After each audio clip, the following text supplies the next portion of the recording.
J'ai commencé à faire de la prévention à ma sortie de prison en 1993.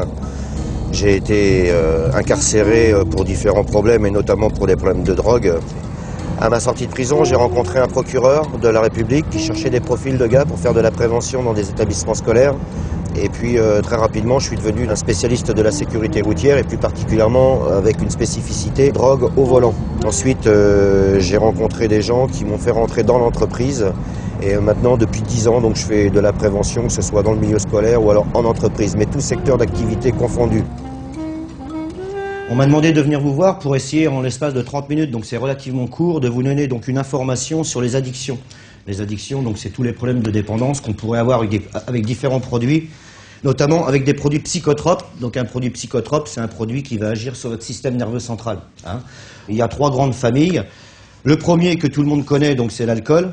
Le deuxième produit, donc ce sont des produits illicites, donc des produits qui sont interdits par le code pénal, donc du cannabis, cocaïne, héroïne, ecstasy, GHB.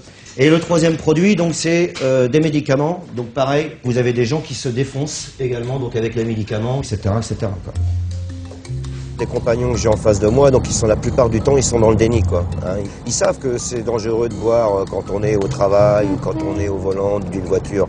Simplement, bien souvent, on est peut-être amené dans le cercle privé à faire un peu la fête, et quand on se lève le lendemain matin, on est encore alcoolisé, quoi. Et c'est là-dessus qu'ils tombent des nues un petit peu.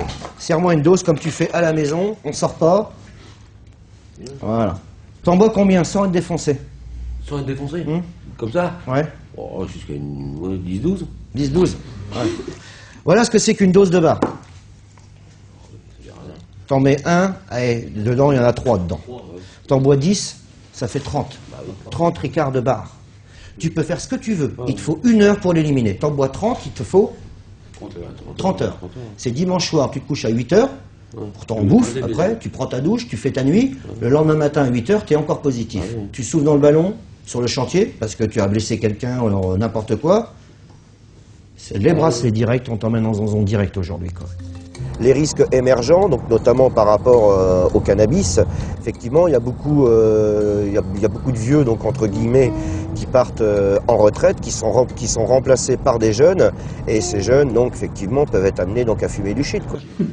Tu fumes? Oui. Ouais. Le soir. Oui. Tu vas être positif pendant combien de temps dans les urines?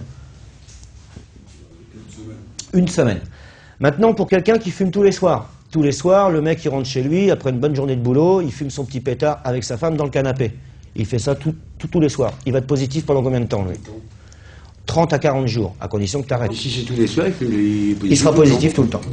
Et 1 an plus tard, on revient, mais là, c'est plus eux qui viennent à moi, c'est moi qui viens directement sur le chantier, et on fait ce qu'on appelle un quart d'heure sécurité, donc une petite causerie qui dure 15 minutes, et on leur fait une piqûre de rappel, entre guillemets, c'est-à-dire qu'on leur demande s'ils se souviennent, notamment du temps d'élimination de l'alcool, du cannabis, etc.